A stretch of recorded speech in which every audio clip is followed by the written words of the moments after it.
We're going. Good afternoon, everybody. Good afternoon. Happy Saturday. We are glad for anybody that takes the time out to learn a little bit more about this business. You're going to spend about 30 minutes with us. We're going to call this the Third Rail Discussions. We had Chris on last week, and we loved him so much we wanted to hire him full time. Chris, we're going to pay you an annual salary of one penny a year. Unless our YouTube channel does take off and we have 500,000 subscribers, and you'll up it to $10 a year. So Chris is going to be paid a high salary. Then there's Nick Frumkin, who I'm sure y'all are aware of. Both these guys are in the upstate. Where do y'all live at? Actually, I don't know exactly where y'all live. So I live in Pennsylvania. I live in the Philadelphia area. Okay, and I live on the Jersey side of the Philadelphia area, so we're about from each other. Yeah, wow. It's all still the Philadelphia area. It's just, it's still Philly, right? Philly kind of sprawls a little bit. Sure. And then you got good old South Carolina downrange is where I'm at. So we're really happy that y'all are here to learn a little bit more, enhance your business, and learn from industry giants like Nicholas Frumkin and like Chris Smith. And for those that don't know who I am, Matthew Murray. I'm a market sales director for Security National Life. I've been in the insurance game for about 3 years, and it's been absolutely wonderful. And us three gentlemen wanted to get together, bring on some guests every once in a while, and just talk about things that don't want to be talked about in the industry, whether it be on a public forum or behind the scenes. Just things that need to be open to light. Have good conversation. Doesn't mean there's one right way or wrong way. It's just nice to have different points of view. And someone go, that's a pretty good idea. I might try that too. So that's me. Nick, if you want to introduce yourself, kind of tell them where you're at, where you're from, who you're working with. And So Nick Frumkin. I am a final expense agent. I do 85-90% of my business is final expense. I partner with FEX Contracting for most of that. I'm pretty good at what I do. I've been doing this since about 2014, 13, one of those.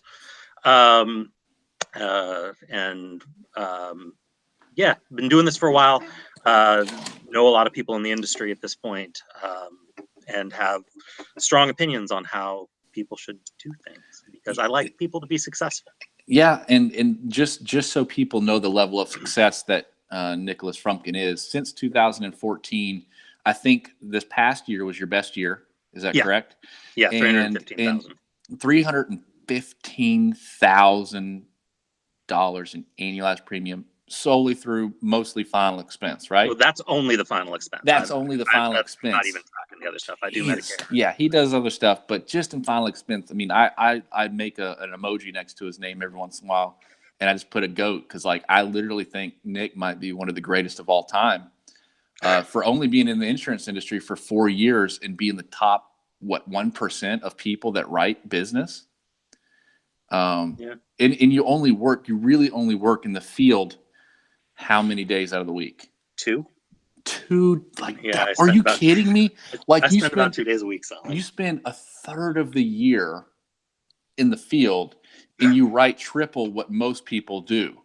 Yeah, I mean, which is not to say that I don't work the other days. No. We all know you work because there's underwriting memos and there's follow-up phone calls and there's appointment settings. That's how you're able to do it, and people don't realize that. But when I've seen a couple times where people ask about you online, they're like, "So you're telling me that you write this much and you only spend this much time in the field?" And you're like, "Yeah," and they can't believe it because it sounds surreal. But Nicholas Frumkin is probably one of the greatest final expense agents of all time, and so I call him the GOAT.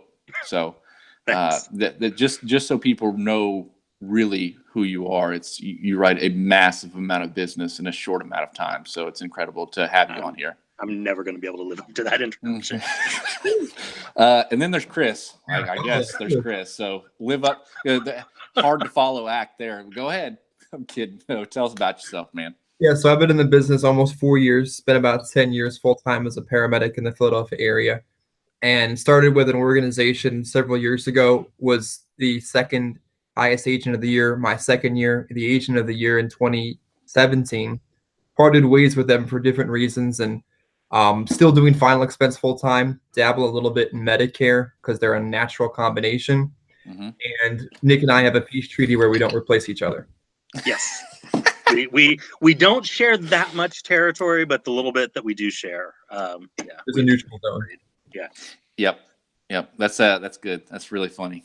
So you said you were agent of the year, number 2 agent of the year in 2017. Is that right? 16, it was second place. They had a different name for it, but we'll leave that off the video. Sure. 17 was agent of the year, and I left that organization in May of 2018. So what do you think, really, so people understand, you've been doing this for 4 years. What made you want to become, or how did you become like agent of the year in such a short amount of time? Because there's some people that have been doing insurance that I talk to on a daily basis that have been doing it. Says, Matt, I've been doing this for 22 years.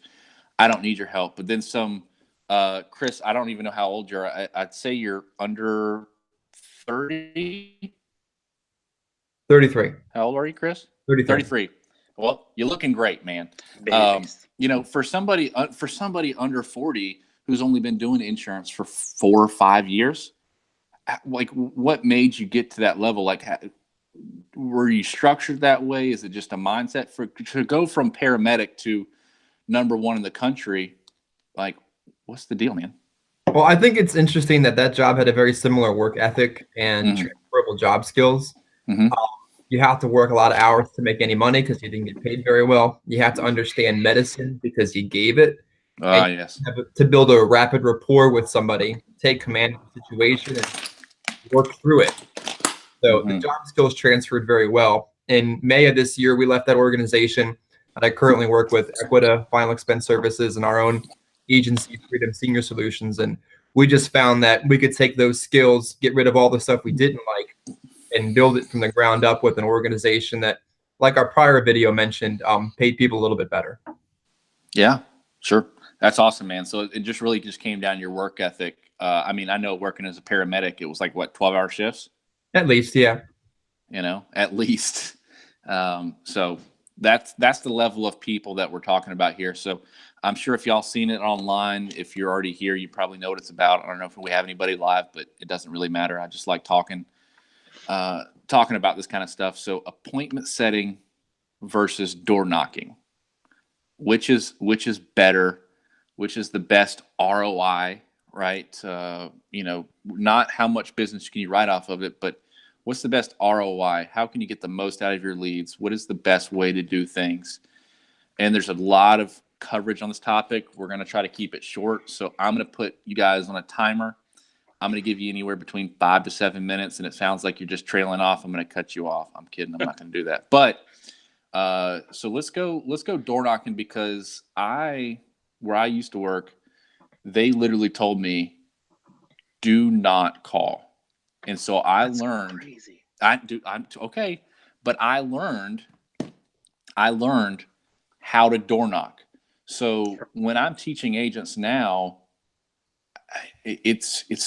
I did it for so long that I've never had a problem getting in a door now, because I went through so many objections. But and the main reason is because there was so little leads that you had to churn every bit. It was like, bleeding out a turnip. Like, you know what I mean? Like, you can only get so many juice out of it. But there was a lead problem where I came from. So we had to learn how to get the most out of the leads. So door knocking them to the ground and making massive amount of notes on it, that's how we got our ROI, right? So I want to start with that. I want to start with door knocking, which is we're going to say Chris's territory. Y'all like the end of the video, but Chris, let's hear about why you think door knocking is the best way to do it for an agent. So I think in the very beginning, most agents start in this business with very little cash flow, very little saved up money. Probably a lot of agents started with absolutely no money. So what that usually means is you're starting off with some aged leads. How old aged is, it doesn't matter. They're aged leads. And you need to get as much as you can out of them. So if I picked up a 4 or 5-year-old aged lead and said, you remember filling out that card 4 years ago about the final expense program? It's going to be awkward. But if you take the lead to the door, you show them your signature on it, and you give them a good solid door approach, you increase your odds of getting in front of those folks. So being that a new agent is often starting on age leads, that's kind of where door knocking originates, I guess.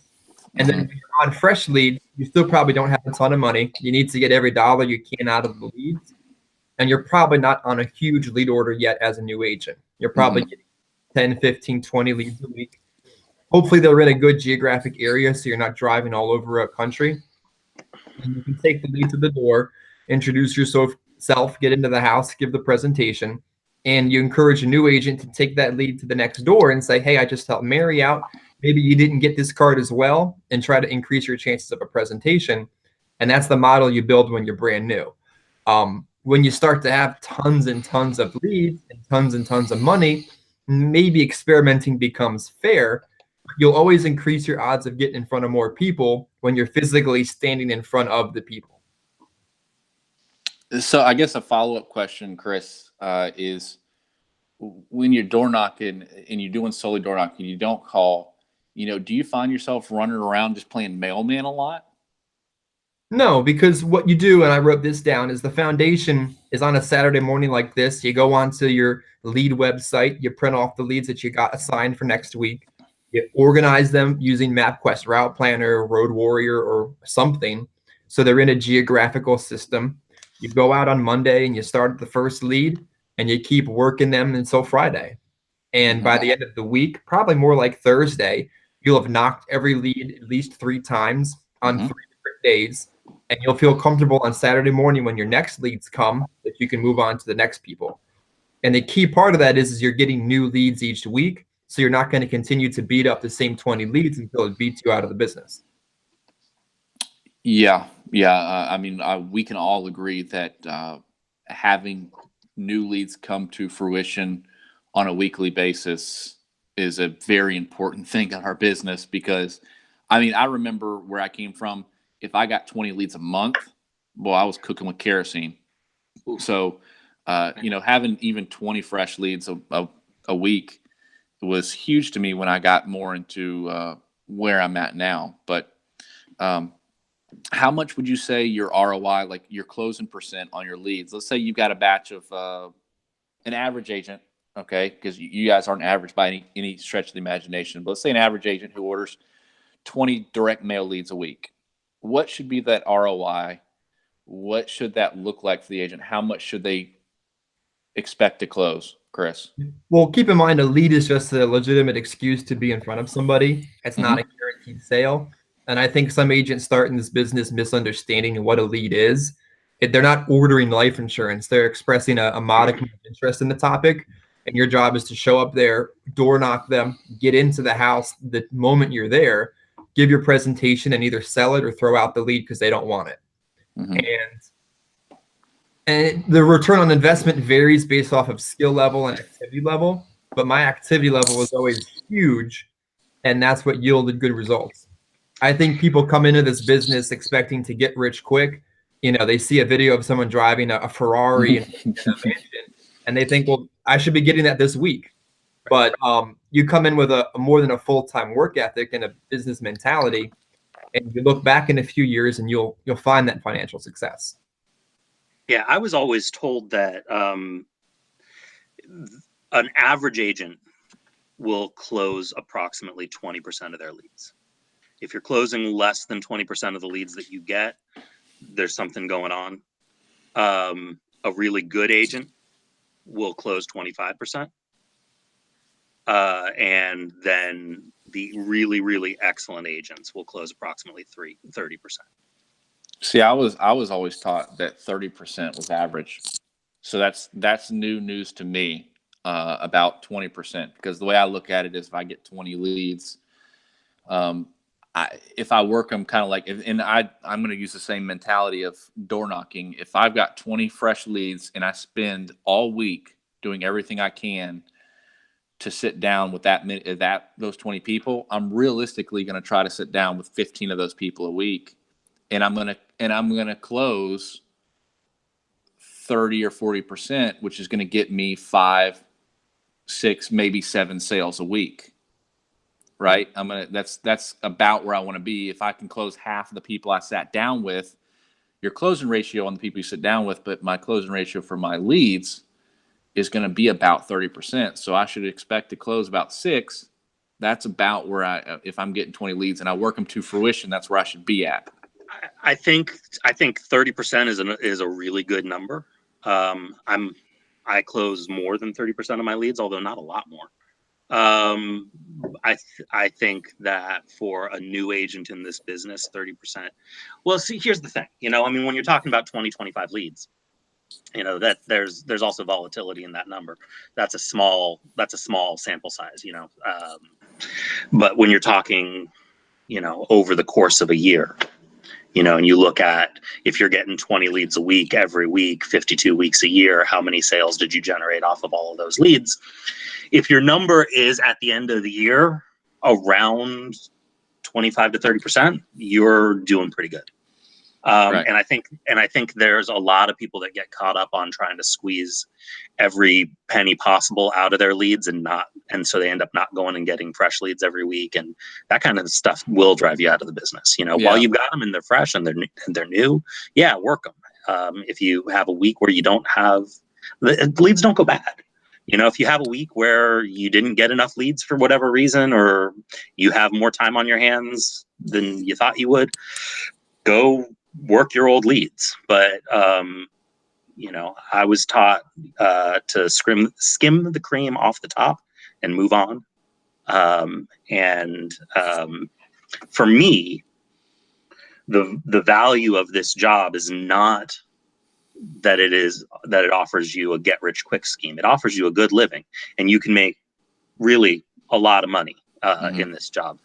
But there is not a job that I know of that gives you the ability to have the type of lifestyle that selling final expense affords you. Right. The ability to make your own schedule, and the ability to work how much you need, and the ability to control how much that is. Yeah. What's interesting is that sometimes that's the death of an agent, because they think they have that right in month 3 when they have their first. Yes. That's true. You gotta earn the ability to take time off. You have to. And so for me, because I started at a place where not only were we not allowed to call, I started at a place where we weren't even allowed to have leads. We were given a book of business to work. I was captive to a single insurance agency. We were given a book of business to work, and we were given the names and phone numbers, and sometimes, but the names and addresses of all those people in that book of business as neighbors. And we were dropped off in the middle of a town and said, these are the people who already have insurance with us in this town. Go see them, do reviews, and then go talk to all their neighbors. Right. And sucks. It sucks. It's not easy. I was working 80, 85 hours a week. Right. In the field.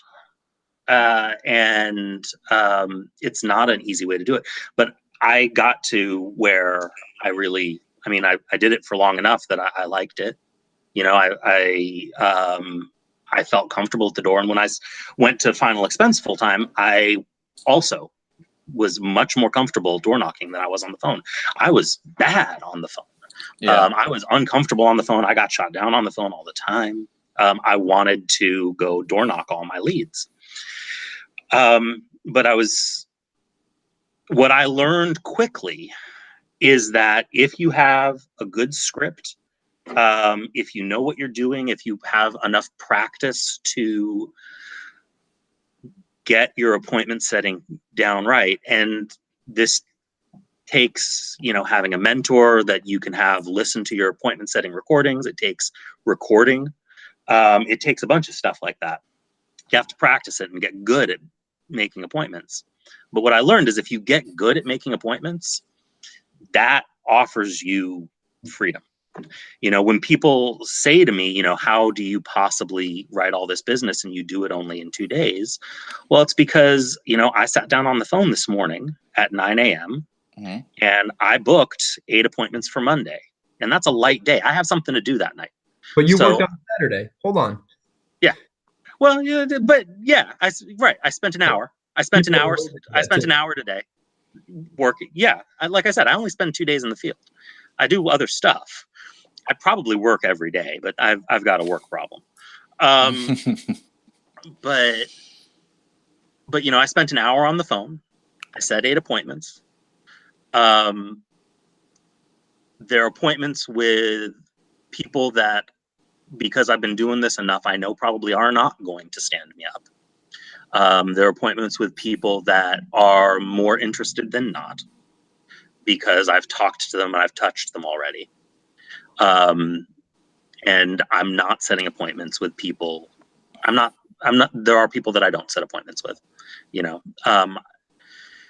and because of that, I'll go out Monday and I'll write, $3,000 to $4,000 on Monday off those 8 appointments. And then I'll go out and I'll do that again on Wednesday.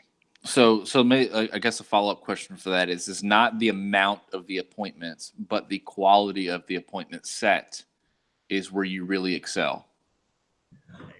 It's a combination. I mean, if you're new, if you've never set appointments before, you should be just setting appointments with anybody who says yes. Okay. You should not be trying to qualify. I don't qualify people. People will disqualify themselves for me, right? By saying things like, no, I don't know. It's hard for me to put into words how people disqualify. Yeah, I don't qualify. I got health conditions. You shouldn't even worry about coming by. No, I want to see that person. Exactly. Yeah, I want to see that person. I want to see almost everybody who answers the phone. Right. Occasionally somebody will say something like, I'm in Florida. Well, I'm not going to try and push to get an appointment 2 months from now when they come back from Florida. But I set appointments with the people. I go see the people. My presentation is designed to be efficient. So I see a lot of people in a day. I spend 40 minutes with every person. If I'm closing them, I move on to the next one. Then I'm off on Tuesday. And I work, I do paperwork. I deal with the carriers. I follow up with my existing clients. You play around on Facebook. Yeah, you do a lot of stuff. I spend too much time on Facebook, but it's because I set those appointments. I remember one time somebody in one of these groups, I had probably the Cell Team 6 group way back when, said, I like having my freedom. So I door knock. I don't set appointments. And to me, that's the craziest thing in the world, because door knocking means I don't have any freedom. I know exactly where I am. I'm on the road Monday through Friday from sun up until it gets dark, knocking on people's doors. And I'm pretty good at the door. I probably wouldn't actually need to spend that much time. But but if you spent your time learning how to door knock by being dropped off in a neighborhood, you're going to get good at the door. Yeah. Right. And this is kind of we're about 4 minutes till the end. Oh no. I feel like both of y'all got some really good. I know we could talk about this all day long, but we're trying to keep it short for those that like to watch YouTube, because watching an hour long or an hour and 30-minute long video is a lot. It's like you gotta get some popcorn for that shit. You know what I mean? So but this has been really good. But what we can all three agree on that is eventually. So in one more follow-up question, it's more just yes or no, like Nick. So if you do have an appointment that no shows you, do you go knock a door that's around the area? Oh, absolutely. Right. So being able, and Chris, if you're door knocking and you've got some time in between for whatever reason, will you call and set some appointments? I think it's important that once you've built some confidence at the door, once you can afford to set some leads on fire, that you're able to diversify. But I think Nick has earned that right from years of success and has mastered his phone so well that he can do it in an hour. And a lot of people need to understand that, we're not doing this for a week, and, there's some experience behind it. Absolutely. I think and at the door, your goal should be to get into the house and give the presentation, say your script, be ready for some rebuttals and resolve the lead. Just like when you call the lead, you're hoping to get the appointment and not call them the next day. Yeah. And to realize that a lead isn't dead until you've made contact with them. Direct mail lasts forever. Maybe other lead types don't, but that's the beauty of being on a fresh, reoccurring direct mail lead order, where your leads are hopefully also exclusive and no one's going to get them from you a month later. Right. Yeah. I mean, the best thing in the world is, you call up a lead that's 2 years old and you set an appointment and you go sell that. And that's great. That could be a Yeah. $10 app, but it's still awesome. Yeah, it doesn't matter. I don't care. That's free money for as far as I'm It's Yeah. free. It's free money at that You point. know. It's earned money. Yeah. So I mean, there's definitely both sides of the story. So what we're really trying to say is, early on, especially when you don't have your cash flow, earn as much as you can out of your low set of leads. But when you get to a point, and I think Nick has made this point online. This is over years ago. He's like, I never throw my leads away. I keep them and I'll call them back. So I always have more leads to call. So I'm not just calling brand new 25 or 30 leads a week. I'm calling through old ones that are a month old or 2 months old. And that's where you're setting a bunch of your appointments, because people that you've talked to already who you know are about ready to buy from you. So Yeah. always once you get your lead flow up and you can burn them, that's when you can start manning the phone like Nick does. But until then, you really kind of want to be in the field door knocking and start mastering your craft a little bit. Do you think? I don't know that I agree with that, though. I mean, I don't know that I agree with that. Okay, I think if you have the ability to be on a weekly lead order, having set appointments is going to give you more structure to your day, and it's going to keep you from ever getting into the situation of saying, you know what, I don't have anywhere to be right now. Why don't I just go grab lunch and take a 45-minute lunch? It's going to save you. It's going to give your day structure, even if it's only 3 appointments. I mean, I think that's kind of a crappy day, but if it's only 3 appointments and then you're door knocking the rest of the day, at least you've got something. You've got places where you know you need to be somewhere, and I think psychologically that's good for people to have that kind of structure to hang your day around. I think the most important thing, though, aside from any of this, is how many presentations you give. You have to give the right number of presentations every single week, and a presentation has to be face-to-face, eyeball to eyeball, all the way through until you've tried to close them. It's not just showing up at their door and they turn you How many presentations? I would say for a new agent, you need to give 12 to 15 presentations every single week. Yep. You're saying the That's exactly right. presentation is belly to belly, all the way down to making an offer, not just you sat down and found out they didn't have a source of income, so you had to leave. Yeah, that does not count. Yes. All right, real quick. We got Ron Van Dusen that joined in and said, this has been good. He says, I suck on the phone. Nick, you're the master on the phone. What would you, and if you got 30 seconds to give it to him, and he can reach out to you later if he wants to, sure, and maybe ask for some questions. Absolutely. Nick's not hard to find. He looks exactly like he does in his avatar. It's characterized, but it's pretty much Nick Frumkin. But 30 seconds, if you can give them, if you suck on the phone, what's a quick tip you can get somebody to get a little bit better on the phone? Get recording technology and listen to yourself. Get recording. Yeah, that's really good. Actually, I like that. Record your phone calls. When you're done setting appointments for the day, go back, listen to yourself, make notes. If you have somebody who can listen to them for you and give you alternative feedback, do that too. Yeah. No. I think it's an awesome tip to give for all of your business in the beginning. Record your presentation, record your door approach, have an upline that's going to listen to it and say, this is good. That sounds pretty silly what you said, and make sure that you're getting that kind of feedback. That's good. Yeah. It's the single most important thing you can do.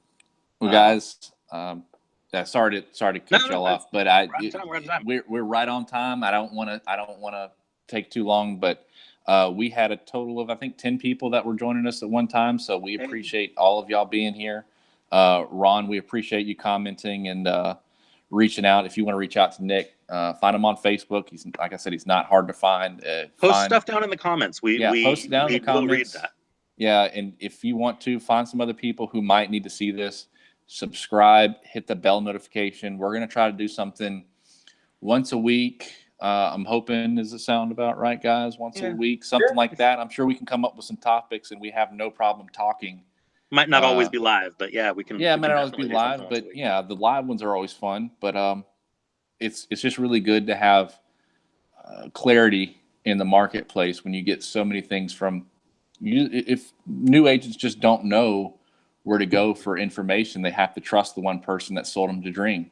So if this can reach somebody who needs to see this, please send it out to them, share it out, subscribe, hit the bell notification, put some comments down there so we can respond to them accordingly. One of us do three you door will. knock? Do you set appointments? Yeah, do you door Why knock? not? What do you think?